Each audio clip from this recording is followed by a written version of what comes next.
Selamat pagi Bapak Ibu Guru Hebat Indonesia. Kembali bersama dengan saya Ibu Eli Jenny Armanti dari SMP Kista Mitra Semarang. Saya akan membawakan seminar tentang modul 1.4 dari Pendidikan Calon Guru Penggerak Angkatan 7 tentang budaya positif, di mana budaya positif ini sangat bagus sekali sehingga saya sharingkan kepada rekan-rekan guru baik dari SMP maupun SMA Kista Mitra. Selamat menikmati. Pertama-tama saya ucapkan terima kasih pada Pak Juri yang melalui Pak Hari kemarin saya minta waktu untuk saya bisa sharing tentang guru penggerak, ya Bapak Ibu, di mana ini merupakan aksi nyata dari modul 1.4. Baik, selamat siang Bapak Ibu semuanya. Terima kasih buat Bapak Ibu yang masih setia untuk mungkin sambil ngantuk. Ya, ini sangat menarik Bapak Ibu, dari modul guru penggerak ini materi-materi yang ada itu sangat luar biasa. Bahkan setelah saya belajar ini, saya rasanya menyesal gitu ya. Menyesal kenapa baru tahu materi ini yang begitu bagus. Dan saya semakin mempelajari tugas ini itu jadi guru semakin banyak dosa terhadap murid, gitu ya. Banyak dosanya kenapa? Ya tidak tahu bagaimana sebetulnya menghadapi murid-murid, gitu ya, ketika dalam pembelajaran atau dalam apapun kegiatan mesti mempraktikkan materi ini, gitu. Makanya ini ada aksi nyata untuk saya harus mengadakan seminar, gitu ya, untuk rekan-rekan guru semuanya. Nah, di dalam modul 1 guru penggerak ini yang saya pelajari selama 2 bulan itu ada filosofi pendidikan nasional Ki Hajar Dewantara. Ini juga bagus sekali, saya juga baru terbuka wawasan saya, di mana selama ini kita guru mungkin banyak menuntut ya, tetapi ternyata kita harus menuntun, begitu ya. Saya terutama, makanya saya banyak dosa ya, ternyata saya setelah mempelajari ini, saya menuntut untuk anak-anak bisa bermain musik semuanya, bisa bernyanyi dengan bagus, kemudian kalau tampil mesti perfect ya, harus bagus dilihat orang gitu. Ternyata itu salah semua. Ini yang membuat saya belajar di pendidikan di guru penggerak ini semakin saya merasa bersalah gitu ya. Tetapi setelah saya tahu 2 bulan yang lalu sedikit-sedikit saya berubah ketika saya mengajar anak-anak, baik teori maupun praktik, dan hasilnya pun sangat signifikan Bapak Ibu di dalam saya mempraktikkan ini. Kemudian ada juga nilai-nilai dan peran guru penggerak, kemudian ada visi guru penggerak, dan yang terakhir adalah budaya positif. Budaya positif ini yang akan saya sharingkan, karena tadi kita sudah banyak membahas juga sebetulnya seperti yang dikatakan Bu Yenis gitu ya.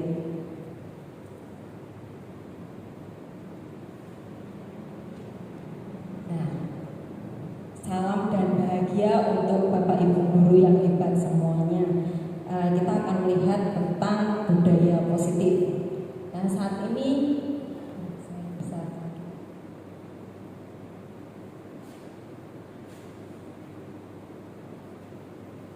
ya, Bapak Ibu nanti mohon ya untuk bisa dijawab setuju atau tidak setuju. Yang pertama, hukuman dapat mendisiplinkan anak. Setuju apa tidak Bapak Ibu? Hukuman dapat mendisiplinkan anak. Tidak ya, hanya yang tidak setuju ya. Kemudian yang kedua, pemberian hukuman dengan hal-hal positif seperti membaca, membersihkan halaman sekolah dapat meningkatkan disiplin anak. Setuju apa tidak? Dengan hal-hal positif. Setuju atau tidak Bapak Ibu? Yang setuju angkat tangan, yang setuju. setuju? Saya setuju dengan konteks. Jadi walaupun kalau positif, kita bawa dengan konteksnya. Ya, betul. Makanya hal positif seperti membaca. Nah, Bapak Ibu yang setuju boleh angkat tangan. Ya, yang tidak setuju? Ya. Oh, mungkin Pak Roy, kenapa Pak Roy tidak setuju?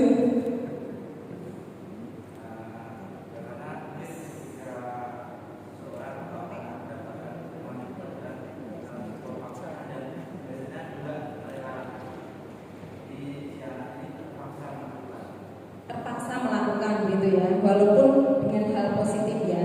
Ya, ini kembali ke Bapak Ibu lagi ya, karena ini benar atau tidak benar bukan masalah itu ya, tetapi Bapak Ibu bagaimana mendisiplinkan murid-murid Bapak Ibu.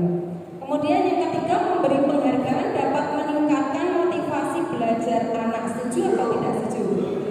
Setuju ya. Nanti kita lihat lebih lanjut ya Bapak Ibu ya, seperti apa.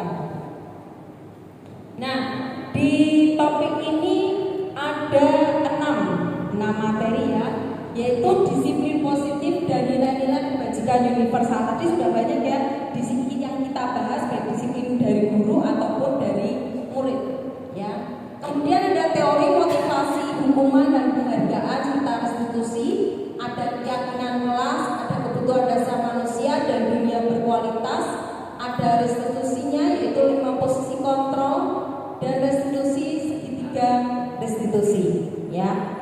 Kita akan lihat satu persatu. Ini yang nanti Bu. Ya nanti. Ini baru penjabaran yang akan kita bahas gitu ya. Ini disiplin positif menurut William Besser ya. Anda tidak bisa mengontrol orang lain, hanya Anda yang bisa mengontrol diri Anda. Setuju ya Bapak Ibu ya. Kemudian semua perilaku memiliki tujuan, negatif dan positif memiliki tujuan nggak Bapak Ibu? Pasti ya. Kemudian model berpikir tenang dan menang ada, kolaborasi konsensus menciptakan pilihan-pilihan baru. Kemudian ada realitas atau kebutuhan kita pun berbeda. Kita berusaha memahami pandangan orang lain tentang dunia, itu yang kita harapkan ya. Jadi tidak menuntut. Setiap orang memiliki gambaran berbeda. Kemudian makna disiplin adalah belajar kontrol diri dengan menggali potensi diri kita sendiri agar tercapai tujuan mulia, yaitu menjadi seorang yang diri kita inginkan berdasarkan nilai-nilai yang diri kita hargai. Di sini nanti kita akan belajar tentang teori motivasi, 5 posisi kontrol dan 5 kebutuhan dasar manusia. Kita akan lihat. Nah, yang pertama adalah disiplin positif dan nilai-nilai kebajikan universal. Saya mau Pak Gideon sama Pak Tik untuk minta tolong maju ke depan ya. Mau praktik ini. Nah, nanti yang menggenggam siapa ya? Menggenggam Pak Tik atau Pak Gideon, minta tolong ya. Pak Tik dan Pak Gideon. Sama kuatnya soalnya berulang aja. Biar Pak Gid gak ngantuk. Ini Pak Gid sama Pak Tik. Salah satu yang mengepalkan tangan ya, Pak Tik kata Pak Gid. Pak Tik ya. Tolong Pak Gid rayulah kepada Pak Tik supaya beliau bisa membuka kepalan tangannya. Oh ya, oke. Dengan cara bagaimana Pak Gid bisa menggerakkan hati Pak Tik untuk membuka kepalan tangannya.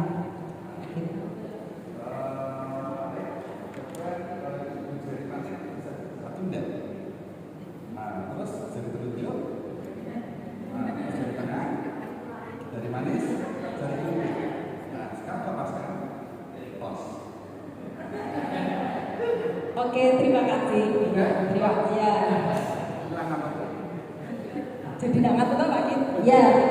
Ini tadi kegiatan kepalan tangan. Ternyata Pak Tik mudah sekali dengan Pak Gideon untuk mengepalkan tangan. Kalau saya kemarin tidak mau membuka kepalan tangan sebelum saya dikasih coklat ya.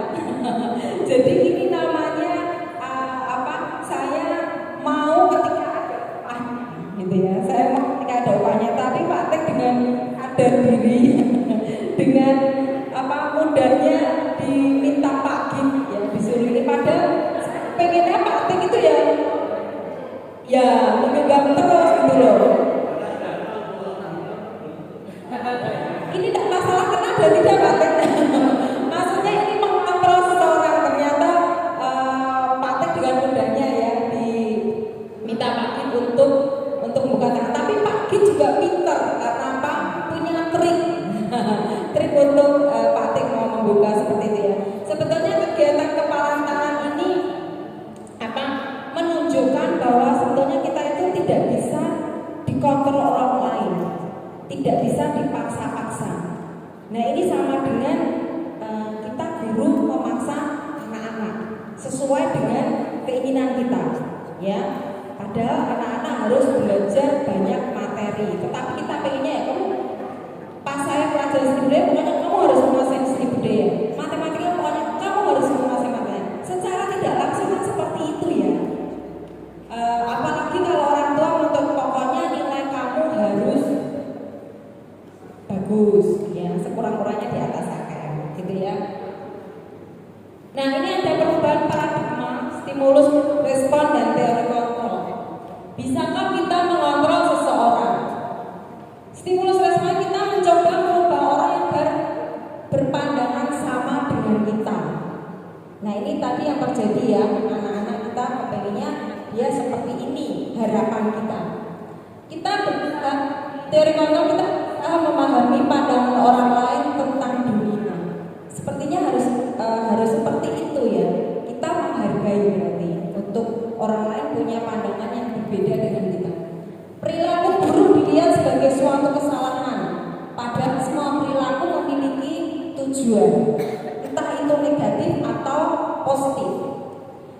Orang lain bisa mengontrol saya, padahal hanya Anda yang bisa mengontrol diri Anda. Kemudian saya bisa mengontrol orang lain, Anda tidak bisa mengontrol orang lain. Pemaksaan ada pada saat bujukan gagal. Kolaborasi dan konsensus menciptakan pilihan-pilihan baru. Model berpikir menang atau kalah, di sini model berpikir menang dan menang. Ini ya perubahan paradigma. Sekarang masuk ke disiplin. Kita tahu tadi Pak Tek juga mengatakannya disiplin itu seperti apa. Dari bahasa Latin disiplina yang artinya belajar. Disiplin diri membuat orang menggali potensinya menuju sebuah tujuan apa yang dia hargai. Namun dalam budaya kita, ini yang penting Bapak Ibu yang tidak kita sadari tapi kita juga melakukannya. Makna kata disiplin telah berubah untuk menjadi sesuatu yang dilakukan seseorang pada orang lain untuk mendapatkan kepatuhan. Contohnya seperti tadi ya, ada tata tertib yang anak-anak juga harus mentaati. Tata tertib Bapak Ibu guru tidak ada ya Pak Judi. secara tertulis tidak ada tata tertib ya, untuk guru datang harus tepat waktu dan lain sebagainya. Kecenderungan umum adalah menghubungkan kata disiplin dengan ketidaknyamanan, bukan dengan apa yang kita hargai atau pencapaian suatu tujuan mulia. Jadi di sini Bapak Ibu disiplin itu karena kita takut nanti kalau terlambat di stabilo biru. Wah, ketika dibagi tahu, wah ternyata ini terlambat gitu ya. Atau wah nanti saya dapat SP, atau wah nanti saya dipanggil kepala sekolah. Jadi bukan karena kita habitnya disiplin. Beda kan? Disiplin yang ditentukan dari tata tertib itu kadang kita terpaksa melakukan disiplin. Tetapi kalau itu sudah jadi habit kita, tidak perlu kita ada apresiasi atau penghargaan atau apapun ya, kita lakukan karena kita memang mau tertib dan disiplin. Jadi teladan buat anak-anak. Nah seperti itu. Ini makna disiplin. Nilai-nilai kebajikan universal adalah sifat-sifat positif manusia yang merupakan tujuan mulia yang ingin dicapai setiap individu. Pasti semuanya ya ingin memiliki nilai-nilai kebajikan. Nah nilai-nilai tersebut bersifat universal dan lintas bahasa, suku, bangsa, agama maupun latar belakang. Menurut William Glasser, setiap perilaku atau perbuatan memiliki suatu tujuan. Ini pasti ya Bapak Ibu. pun nyendok aja punya tujuan nyendok sesuatu untuk dimasukkan ke mulut, ya. Apalagi seseorang melakukan yang besar pasti punya tujuan. Dengan mengaitkan nilai-nilai kebajikan yang diyakini seseorang, maka motivasi intrinsiknya akan terbangun sehingga menggerakkan motivasi dari dalam mencapai tujuan mulia yang diinginkan. Nah, maunya motivasi disiplin itu timbul dari dalam diri kita sendiri, bukan karena ada ketakutan, ada ketidaknyamanan, tetapi disiplin itu timbul ya karena saya mau, gitu ya. Ketika ada kata kunci mau, ternyata itu lebih memudahkan kita enjoy melakukan sesuatu. Nah, salah satu contoh Bapak Ibu, saya selalu menekankan pada murid-murid saya tidak lagi menuntut. Contohnya ketika kemarin ada materi ensemble musik. Di kelas 8 itu materinya lagu daerah, di kelas 9 itu lagu pop. Kemudian saya tawarkan hanya mengubah kalimat Bapak Ibu. Hanya mengubah kalimat. Kalau dulu kan besok semuanya gitar ya. Lo kalau tidak punya wes pokoknya pinjam. Saya hanya seperti itu dulu. Nah, kemarin saya mencoba mengubah kalimat saja. Anak-anak mau enggak belajar ensemble-nya gitar? Kalau pianika, suling kalian udah bisa. Mau enggak kira-kira? Ada yang mau enggak bisa Bu, dan lain sebagainya. Jawabannya pasti tidak punya. Oh ya sudah, kalau enggak punya, kira-kira kamu mau dulu enggak untuk belajar? Saya mencoba menawarkan seperti itu. Mau sih Bu, pengen. Nah, caranya gimana? Kalau alat musik gitar boleh pinjam ya nak, kalau alat musik tiup tidak boleh. Artinya, ya Bu, karena ada kelas yang tidak sepanjang hari itu ada 2 kelas yang pelajaran seni budaya. Akhirnya caranya gimana? Ya saya pinjam besoknya dulu Bu untuk teman saya membawa. Saya tawarkan solusi. Ya saya tawarkan solusi, akhirnya semuanya bisa membawa dan mereka mau. Kemudian saya ngomong, setelah mereka belajar dan bisa, anak-anak gimana, seneng gak? Seneng Bu. Kok saya jadi bisa? Nah, kata kuncinya apa? Mau. Ketika mereka ngomong mau, mereka mau berusaha. Saya tidak menuntut lagi, tetapi saya menuntut mereka untuk mau belajar gitar. Dari anak yang pendiam pun orang tuanya sampai, Bu, anak saya kok bisa? Ya karena videonya yang itu mesti saya share ke grup waktu gitu ya. Anak-anaknya yang bisa bermain musik itu. Karena apa? Saya ternyata ya itu dampaknya kok signifikan. Dulu ketika saya ngomong kamu harus bisa, nah, mereka gaukan sekedarnya aja. Tetapi ketika saya, yuk coba belajar. Setelah belajar semuanya bisa. Ada enggak kalau gitar genjrengan aja kalian itu kan harus nyanyi. Padahal semuanya belum tentu bisa nyanyi. Ya Bu, gimana? Mau enggak ada yang belajar melodi, yang belajar bass, ada yang ada. Ternyata mereka ya mau dan bisa. Nah itu saya memotivasi mereka dari dalam sendiri, keluar keinginan untuk mereka belajar. Tidak saya paksa lagi, baik dari kelas 8 dan kelas 9 kemarin.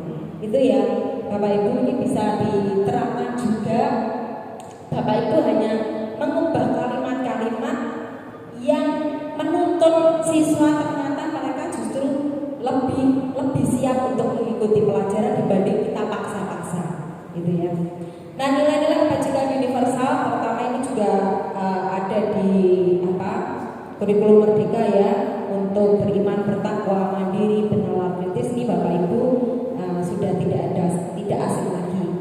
Selanjutnya ada teori motivasi, hukuman dan penghargaan serta restitusi. Kita lihat teori motivasi perilaku manusia.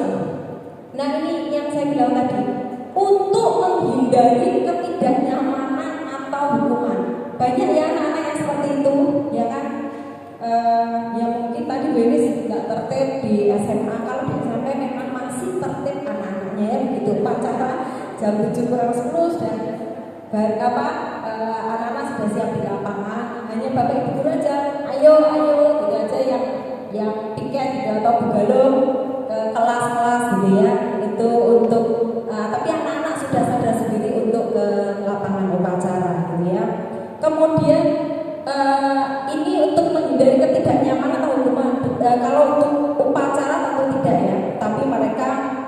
harusnya mau punya jiwa nasionalis. Ya, ini motivasi eksternal. Apa yang akan terjadi apabila saya tidak melakukannya? Dan yang kedua, untuk mendapatkan imbalan dari orang lain atau institusi. Apa yang akan saya dapatkan apabila saya melakukan? Seperti saya tadi, saya mau membuka genggaman tangan saya kalau saya dikasih coklat, gitu ya. Kalau saya dikasih coklat, saya mau buka, berarti saya termasuk ingin mendapatkan imbalan, bukan karena ketidaknyamanan. Itu motivasi saya ketika mau membuka genggaman tangan. Ini juga motivasi saya. Kemudian untuk menghargai diri sendiri, saya akan menjadi orang seperti apa bila saya melakukannya. Nah, ini yang diharapkan, tujuan disiplin positif. Jadi anak-anak melakukan, atau kita semua Bapak Ibu guru melakukan tugas dan tanggung jawab kita ya karena kita memang mau punya tujuan positif. Tidak karena ingin mendapat hadiah, mendapat apresiasi. Padahal tadi dikatakan ketika mendapatkan apresiasi anak-anak mau jadi bagus atau tidak, gitu ya. Ini Bu Feris, apa itu restitusi? Tadi yang dikatakan restitusi adalah proses menciptakan kondisi bagi murid untuk memperbaiki kesalahan mereka sehingga mereka dapat kembali pada kelompok mereka dengan karakter yang lebih kuat. Nanti kita akan praktikkan yang namanya segitiga restitusi, supaya ketika kita menghadapi murid-murid yang bermasalah, kita tahu, tadi ada perkataan kita tidak boleh menyakiti anak-anak kita, gitu ya. Nanti kita akan lihat di situ. Kemudian menurut dosen, restitusi juga merupakan proses kolaboratif yang mengajarkan murid untuk mencari solusi untuk masalah mereka. Tadi di Bu Linda ya, anak-anak bisa mandiri, tangguh dengan mereka mencari solusi sendiri. Tetapi apa? Tetap dengan bimbingan dan arahan dari Bapak Ibu guru, ya, supaya mereka juga tidak salah. Dan membantu murid berpikir tentang orang seperti apa yang mereka ingin menjadi. Ini tujuan kuliahnya. Dan bagaimana mereka harus memperlakukan orang lain. Nah, ada banyak-banyak kasus ya kemarin yang kami pelajari, benar-benar ini juga ternyata terjadi di keseharian kita Bapak Ibu ya. Secara tidak sadar seringkali saya juga baru tahu ini restitusi, sehingga saya tidak pernah praktik restitusi. Tetapi setelah tahu ketika siswa bermasalah atau melanggar tata tertib, saya praktikkan segitiga restitusi. Dan hasilnya juga anak-anak bisa merefleksi diri juga, gitu ya. Nah, ini ada 9 ciri-ciri restitusi. Yang pertama, bukan untuk menebus kesalahan, namun untuk belajar dari kesalahan. Nah, ini nanti ada hubungannya dengan posisi kita sebagai guru, ya. Nanti akan saya jelaskan lebih lanjut. Kemudian memperbaiki hubungan. Kemudian tawaran bukan paksaan ketika anak melakukan kesalahan atau pelanggaran. Restitusi menuntut untuk melihat ke dalam diri, mencari kebutuhan dasar yang mendasari tindakan, dan restitusi diri adalah cara yang paling baik. Restitusi fokus pada karakter bukan tindakan. Restitusi fokus pada solusi, dan restitusi mengembalikan murid yang berbuat salah pada kelompoknya. Ini ciri-ciri dari restitusi. Selanjutnya adalah keyakinan kelas. Tadi juga ada disampaikan juga ya, praktik anak saya harus pakai helm. Nah, ini juga mengapa harus keyakinan kelas. Ini kita contohkan mengapa kita memiliki peraturan harus menggunakan helm bila mengendarai kendaraan roda 2. Tentunya jawabannya untuk apa? Keselamatan. Walaupun sebetulnya keselamatan itu juga tanda kutip, karena di saya kecelakaan helmnya mahal ya tetap meninggal dunia gitu ya. Tetapi ini kan tidak membuat kepala kita jadi hancur, berantakan. Nah, istilahnya keselamatannya seperti itu, ya, bukan keselamatan nyawa. Mengapa kita memiliki peraturan 3M? Ini tujuannya apa? Kalau tadi untuk keselamatan, kalau ini apa? Pencegahan atau menjaga kesehatan, gitu ya, mencuci tangan, menjaga jarak. Mengapa kita memiliki peraturan harus datang tepat waktu pada saat mengikuti pelatihan? Apa Gimana maksudnya?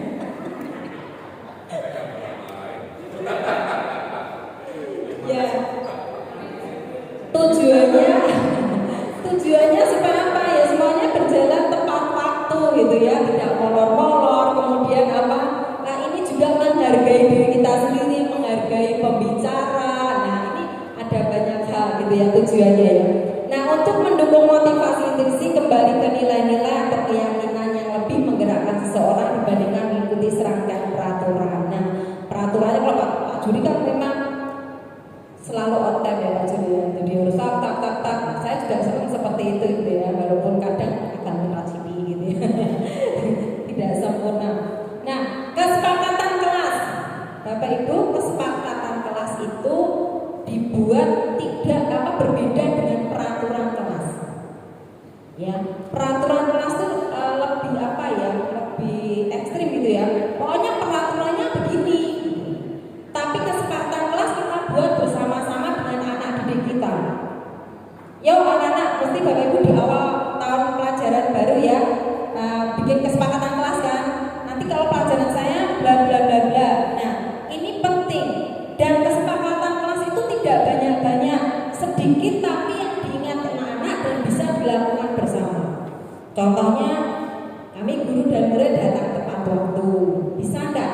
Kemarin saya ingat anak-anak saya pelajarannya Pak Abi ya, terlambat ya Pak Abi ya, minta surat ke ruang guru. Setelah itu yang saya tanyai anak-anak, kenapa tadi datang terlambat sama pelajarannya Pak Abi, seperti itu ya. Kemudian murid tepat waktu dalam mengerjakan dan mengumpulkan tugas. Ini tentu kesepakatan yang dibuat anak-anak juga, sanggup dah kita buat kesepakatan kelas seperti ini. Kemudian murid saling peduli antar teman, yo peduli ya. Saya juga coba ajarkan di kelas saya, anak yang berulang tahun justru dibawakan sama teman-temannya, entah makanan, entah kado, terserah. Tapi saya minta kesepakatan kelas, mau enggak kalau ulang tahun kan kasihan, tersiksa mesti anak-anak.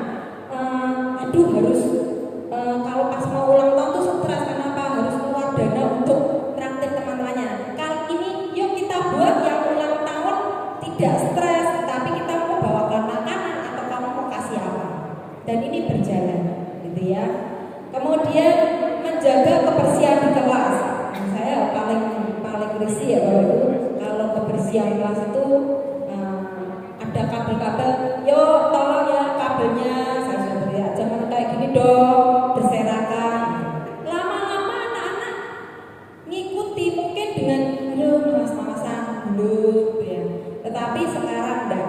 Sebelum saya ngomong sekarang sudah digulung rapi. Pokoknya ya, yuk kesepakatan kalau sudah ada pelajaran semua digulung, dimasukkan ke lemari biar rapi, kan enak dipandang. Besok pagi mau masuk kelas tidak berantakan. Ketika anak-anak diajar seperti itu, kesepakatan kelas, dan mereka bisa kok gitu ya. Jadi ini saya mencoba mempraktekkan terus Bapak Ibu materi yang saya dapatkan sedikit demi sedikit ya. Tentu tidak sempurna dan belum signifikan yang ini, tapi belajar gitu ya. Makanya saya senang sekali dapat materi-materi yang bagus seperti ini. Kemudian disepakati juga murid aktif dalam pembelajaran. Kan habis pandemi itu terasa Bapak Ibu ya, ketika tatap muka anak-anak itu banyak diamnya nah. Ya kan, banyak yang pasif karena mungkin belum sefamiliar kalau dari awal tatap muka gitu. Tetapi kita mau bikin semangat, yuk aktif yuk. Ya walaupun masih ada beberapa yang kurang aktif. Nah, ternyata kok kelihatan ya.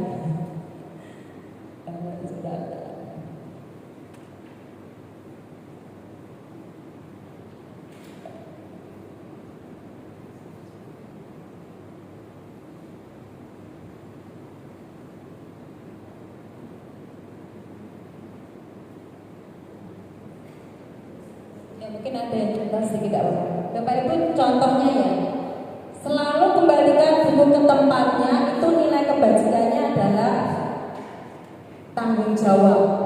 Kemudian dilarang menegur orang lain, kayak nilai kebajikannya adalah menghormati orang lain dan diri sendiri.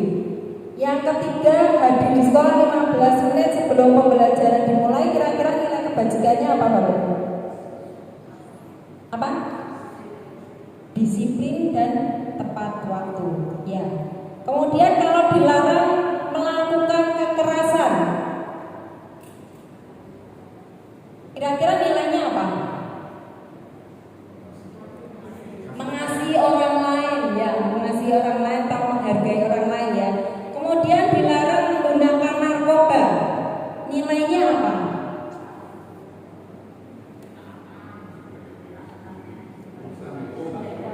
Kesehatan, menghargai diri sendiri, apalagi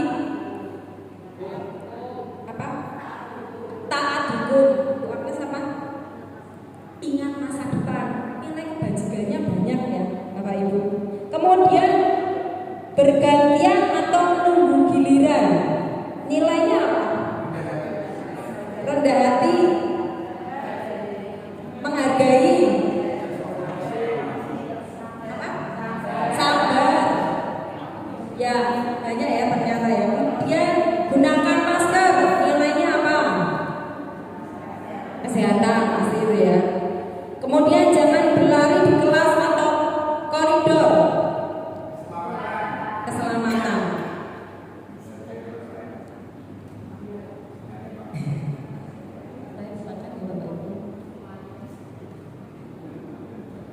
Nah, ini nilai-nilainya, menghormati orang lain dan diri sendiri. Bahkan lebih banyak dari ini ya, Bapak Ibu tadi ya, nilai-nilai yang muncul. Selanjutnya, nah ini tadi penghargaan ya Bapak Ibu, ternyata kita salah Bapak Ibu di dalam memberikan penghargaan. Pengaruh jangka pendek dan jangka panjang, penghargaan bisa juga menghukum. Penghargaan mengurangi ketepatan, penghargaan tidak efektif, penghargaan merusak hubungan, penghargaan menurunkan kualitas, penghargaan mematikan kreativitas, dan penghargaan mengurangi motivasi intrinsik. Karena pengen upah tadi, Bapak Ibu. Ini hasil risetnya. Ternyata kalau dikasih penghargaan ada banyak negatifnya untuk jangka panjang. Setuju tidak Bapak Ibu ini? Untuk jangka panjang setuju ya. Ternyata kita mau anak-anak itu berprestasi ya karena dari dalam dirinya sendiri, gitu ya.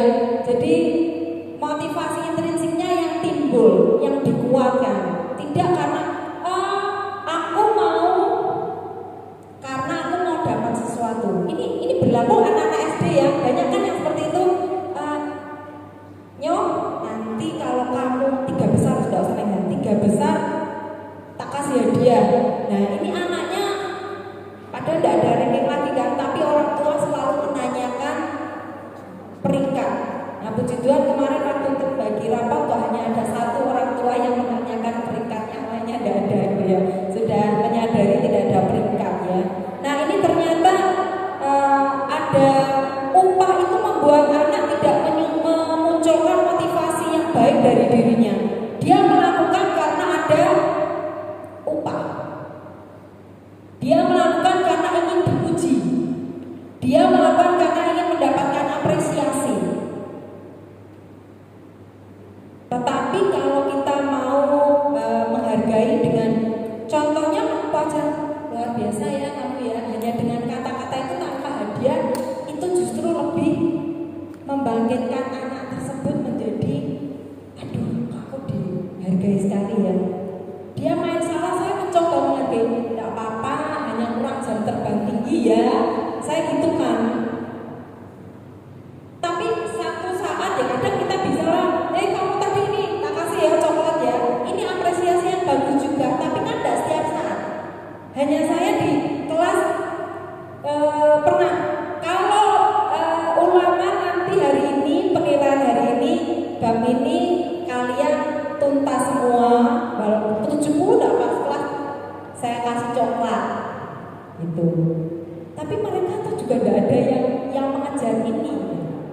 Nah, ketika benar-benar seluruh kelas tuntas, saya bagi juga wafer gitu ya.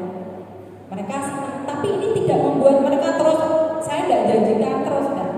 Hanya saya mengapresiasi. Kali ini justru saya tidak bilang, kali ini nanti kalau kamu ulangan nilainya tuntas semua tak sendak.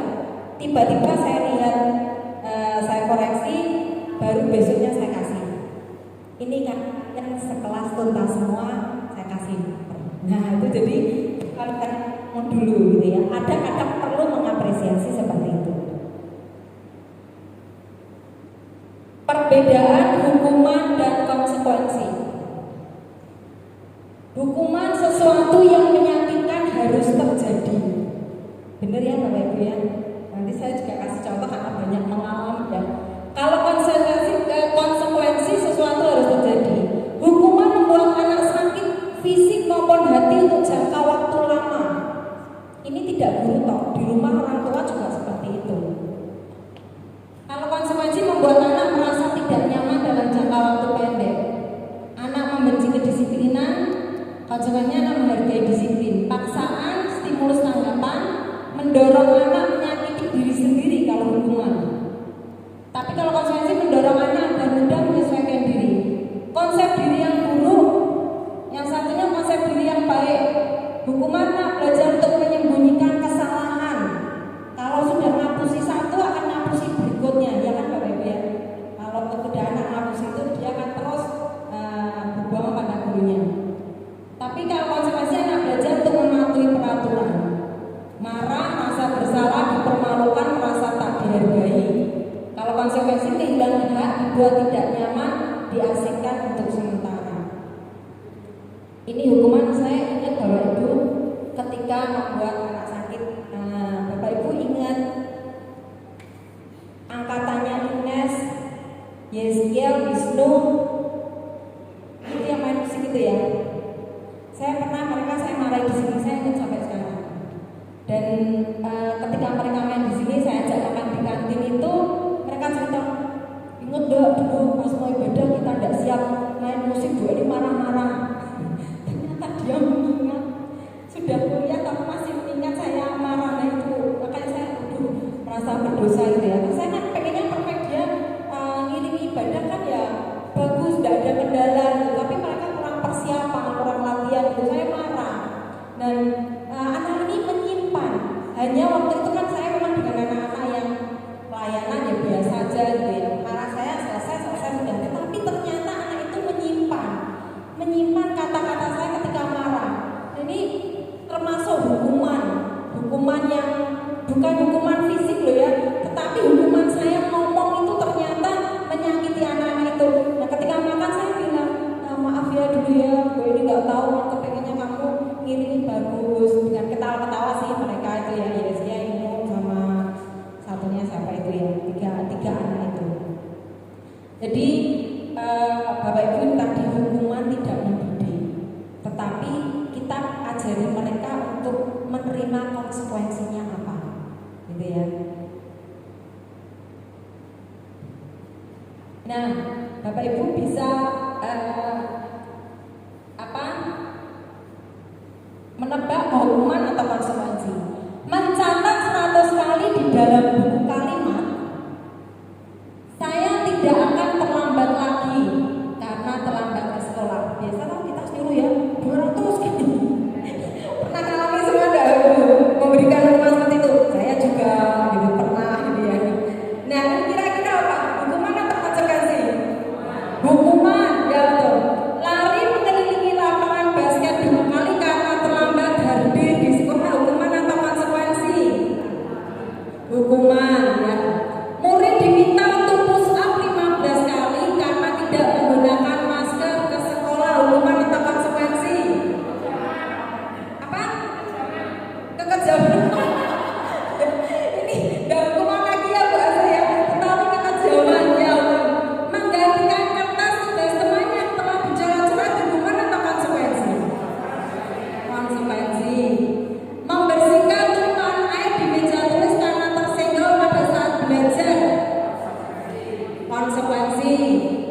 lapangan basket, konsekuensinya seperti itu, bukan hukuman lagi. Jadi Bapak Ibu, konsekuensi itu kan dibuat atas kesepakatan juga bisa ya. Ya, gimana Bu Novi?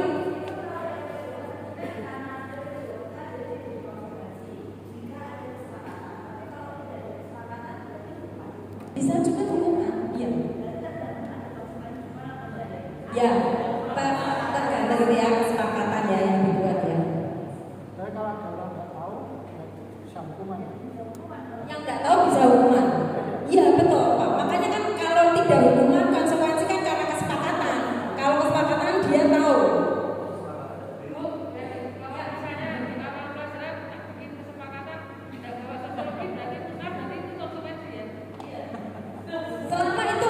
Selama itu kesepakatan dia harus itu konsekuensi bukan saya. Ya. Yang sudah disetujui loh, karena konsekuensi bukan kita yang buat loh. Kesepakatan kelas bukan kita yang buat, tetapi bersama.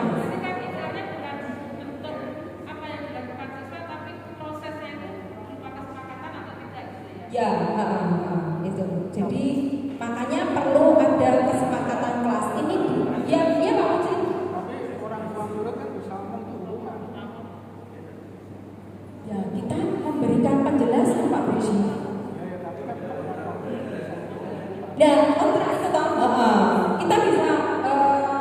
Saya kira kalau kita bisa komunikasi dengan orang tua, gitu Pak Uci, orang tua tidak banyak protes ya, maksudnya ya yang saya alami saat ini asal kita komunikasikan bahwa ada kesepakatan kelas seperti ini gitu.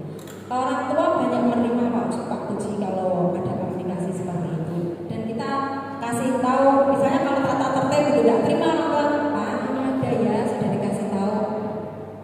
Yang penting komunikasi. Itu Pak Uci. Ya, selanjutnya kebutuhan dasar manusia dan dunia berkualitas. Bapak Ibu, ini kita membutuhkan, semua orang membutuhkan ini ya, kasih sayang dan perasaan diterima, kekuasaan atau penguasaan, kebutuhan bertahan hidup, kesenangan dan kebebasan. Betul? Ini yang menjadi kebutuhan kita, anak didik kita. Contohnya seperti ini. Ini ceritanya ada Pak Zulfikar, kepala sekolah baru. Ya, Pak Zul ini ditugaskan dan kedatangannya di sekolah ini dia biasa ya, orang baru kan pasti ingin menyesuaikan ya dengan lingkungannya.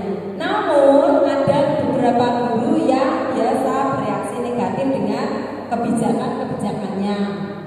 Dalam rapat guru mingguan, Pak Malik yang biasanya diem, tidak pernah protes, itu mempertanyakan kebijakan yang diambil oleh Pak Zulfikar tanpa argumen yang kuat. Ya. Kemudian Pak Hanafi, sahabat Pak Malik, mencoba mendekati dan menanyakan apa yang menyebabkan dia bertindak seperti itu. Nah, ini ada kemungkinan yang dibutuhkan oleh Pak Malik. Iseng aja sih aku sebenarnya, aku seneng lihat Persib baru itu kebingungan kalau aku tanya-tanya. Kita kadang seperti itu enggak? Bukan di sini ya, maksudnya ada kita usil lah. Nah, itu ternyata kebutuhan kesenangan ya, orang usil kan seneng ya, puas gitu ya. Kemudian ditanya lagi, ya biar dia kenal sama aku dan aku ingin nantinya bisa dekat sama dia dan bekerja bareng sama dia, kayaknya orangnya baik sih. Nah, ini dia merasa membutuhkan cinta dan kasih sayang terhadap kepala sekolah baru. Jawabannya ada lagi, saya sebenarnya nggak paham beliau bicara apa tadi, merasa menguasai. Ya, dia lebih tahu kondisi karena dia orang lama gitu ya. Kemudian gaya ngomongnya Pak Zulfikar itu monoton sekali ya, bosan jadi mendengarnya. Saya pikir tidak akan selesai ngomongnya begitu aja. Nah, ini kebebasan dia berargumentasi. Ini kebutuhan kita sama. Ketika kita melakukan sesuatu pasti ada tujuannya. terpuaskan ya. Saya senang kalau dia bingung, oh saya senang kalau dia seperti itu. Atau tujuan kita mesti yalah kita biar lebih dekat lagi, yuk kita gojlok yuk, walaupun tujuannya positif ya. Ada banyak hal untuk memenuhi kebutuhan kita. Nah ini yang penting Bapak Ibu, 5 posisi kontrol. Ternyata di perusahaan tidak hanya yang diinginkan jadi manajer, ternyata sebagai guru kita harus mencapai posisi manajer. Ini yang jadi rema saya juga ketika mendapat pelajaran ini. Guru itu bisa sebagai penghukum, bisa sebagai pembuat orang merasa bersalah, sebagai teman, pemantau atau manajer. Nah, kita juga tidak sadar pernah melakukan ini semua di kalimat ya. Nah, misalnya kalimat ini.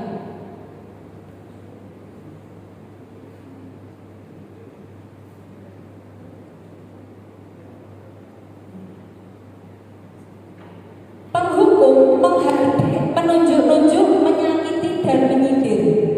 Itu penghukum.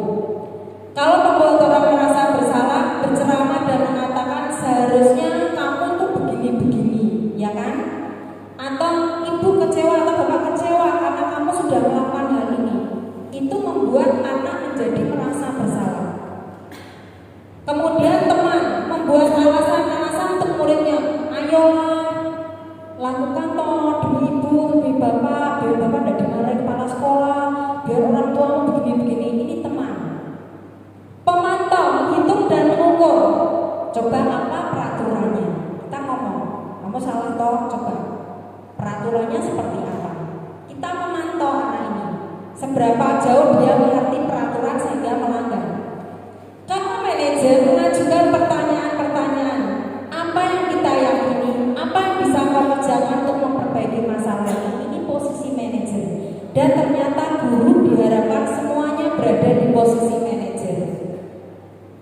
Tidak lagi penghukum, pembuat rasa bersalah, teman ataupun hanya pemantau.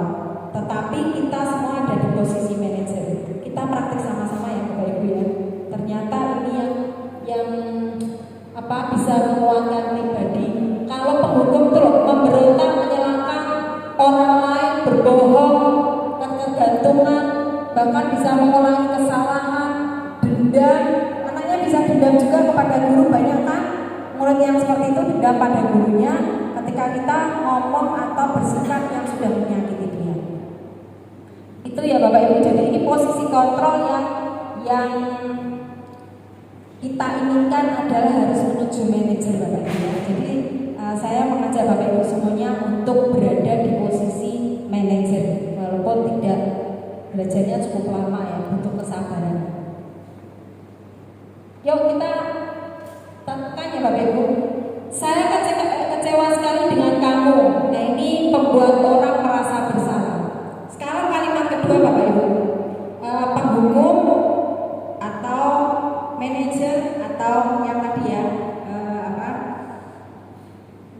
teman atau pemantau. Kamu tidak pernah benar melakukannya.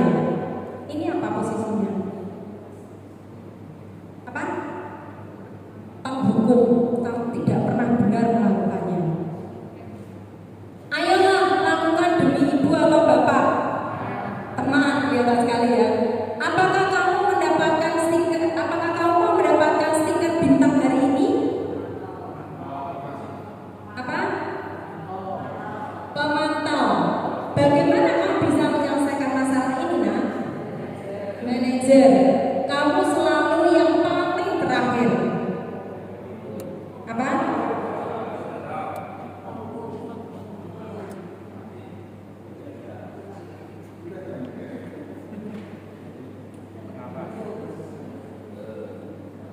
Pintar semuanya. Tepuk tangan buat Bapak Ibu semua. Ya. Jadi Bapak Ibu cepat, jadi yuk kita praktek sama-sama. Ini yang terakhir Bapak Ibu tentang segitiga restitusi.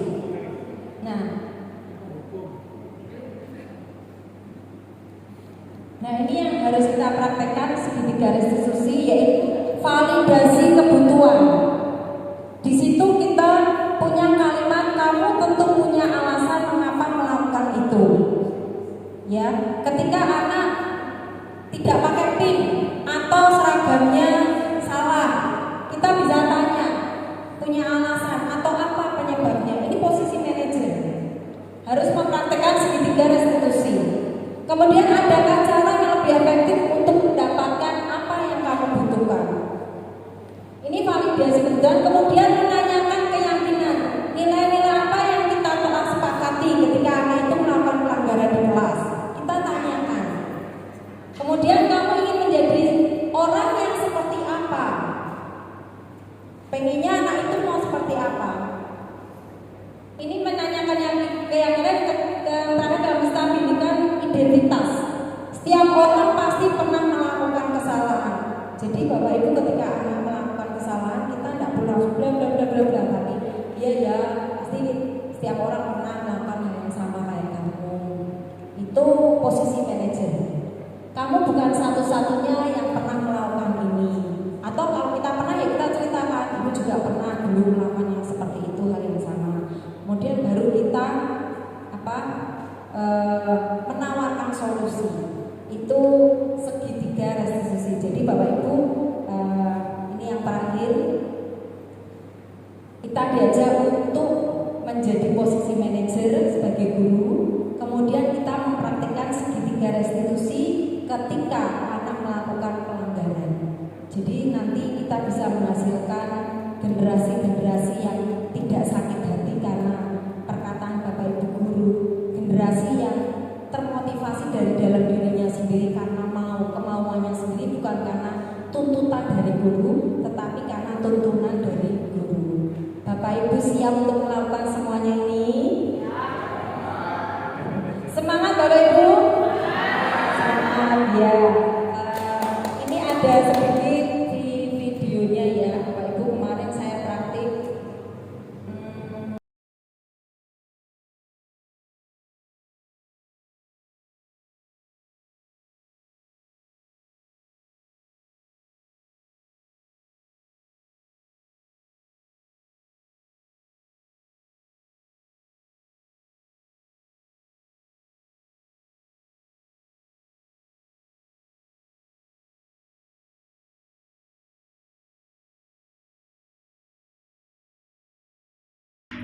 Brian, bisa datang kemari sebentar? Brian, kenapa tidak tepat waktu mengumpulkan tugas kelompok? Ada apa dengan kelompok? Saya malas mengerjakan, Bu. Malas mengerjakan, kenapa? Saya dari kemarin main game terus. Oh, main game. Suka main game? Suka. Kalau banyak main game terus lupa waktu jadinya apa? Tidak mengerjakan tugas. Nah, jadinya tidak mengerjakan tugas kan? Yang dirugikan siapa? Saya. Saya. Dan siapa kalau kelompok? Teman-teman. Iya. Terus gimana? Brian mau memperbaiki? Nanti kalau kerja kelompok lagi tidak main game terus. Brian tahu nggak kesepakatan kelasnya apa? Tahu. Apa? Mengerjakan tugas tepat waktu. Mengerjakan tugas dan mengumpulkannya tepat waktu. Brian mau memperbaiki? Iya. Nah, karena ini tugas kelompok, apa yang akan Brian lakukan dengan kelompoknya? Apa yang akan Brian katakan? Saya bakal ikut mengerjakan dan mengurangi bermain game. Begitu, bisa? Bisa. Tahu kalau bermain game waktunya? Tahu. Ya, kalau mau tugasnya selesai dengan baik, gamenya dikurangi ya. Nanti kalau liburan boleh banyak bermain game. Ya. Gitu Brian? Ya. Sudah siap untuk memperbaiki? Sudah. Oke, terus mau minta maaf enggak ke teman-teman kelompoknya? Iya. Mau? Oke, teman-teman kelompoknya, apakah mau menerima permintaan maaf Brian nantinya? Mau. Oke ya, silakan Brian untuk kembali ke tempat duduk. Makasih Bu. Ya. Saya tadi tidak mengerjakan tugas kelompok karena saya kebanyakan main game. Jadinya saya suruh guru saya untuk mencari solusi sendiri, dan saya menemukan solusinya yaitu mengurangi game dan mengerjakan tugasnya. Dan karena guru tidak memarahi saya, hati saya menjadi tenang.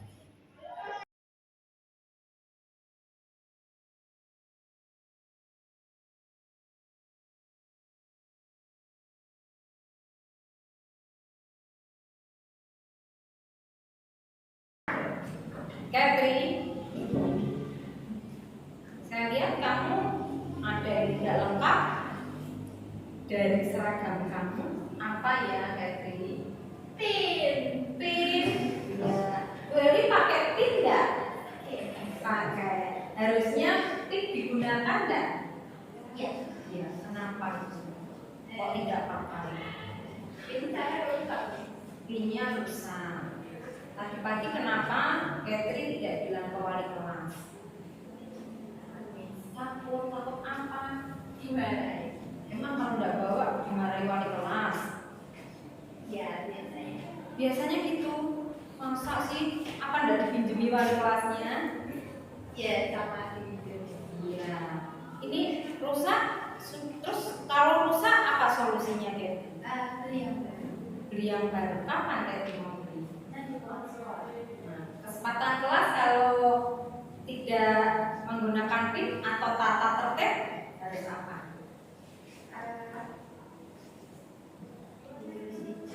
Ditulis di JIT. Sudah ditulis di JIT? Tahu konsekuensinya ya? Itu. Diulang lagi nggak, Catherine? Enggak. Berarti nanti istirahat pertama Catherine mau apa? Mau untuk dapat pin. Beli di mana? Oke, gitu ya. Jangan diulang lagi ya, Catherine ya. Pinnya disiapkan, ditaruh di kotak pensil supaya selalu terdapat. Oke? Ya, silakan dulu Catherine.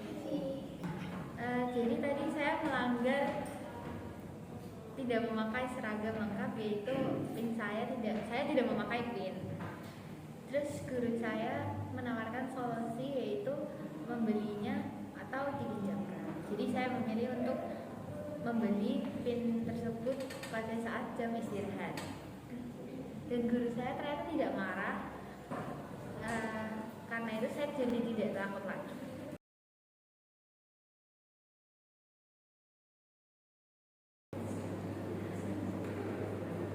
Sempat ini kasusnya Bapak Ibu kemudian melakukan pelanggaran yang tidak mengerjakan tugas. Oh iya, karena tidak ada. Ya. Nah ini kemudian mereka saya mintai pendapat. Saya praktekkan ini. Yang satu tidak mengerjakan tugas karena banyak main game.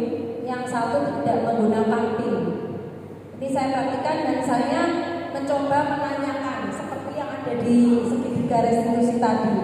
Dan mereka menanggapi dengan enak, kami tidak takut lagi ketika guru mempraktikkan segitiga restitusi. Anak tidak lagi ketakutan dan ketika melanggar pun mereka bukan karena takut ketidaknyamanan, tetapi kita mengajak mereka untuk disiplin ya karena jadi budaya. Nah ini saya mengajak dari Bapak Ibu, nanti kita bisa tularkan ke semua anak-anak sehingga di sekolah ini ada disiplin budaya disiplin dalam segala hal. Tetapi kembali dari diri kita Bapak Ibu bisa menjadi teladan tidak bagi anak-anak kita. Kalau kita ngomong tok nggak ngasih teladan, anak-anak nanti tanya. Seperti saya, kalau kukunya panjang kita saya bilang, nah tidak boleh kukunya panjang ya. Ya saya kasih alasan gitu ya. Yang ini untuk genjreng gitu ya. Jadi kamu boleh yang sini untuk genjreng, tapi kalau sakit pakai pits. Jadi selalu ada alasan. Kalau anak bertanya tidak membuat alasan, tetapi anak tahu kenapa. Nah seperti itu mereka bisa menjawab sendiri. Kita hanya sebagai perantara saja.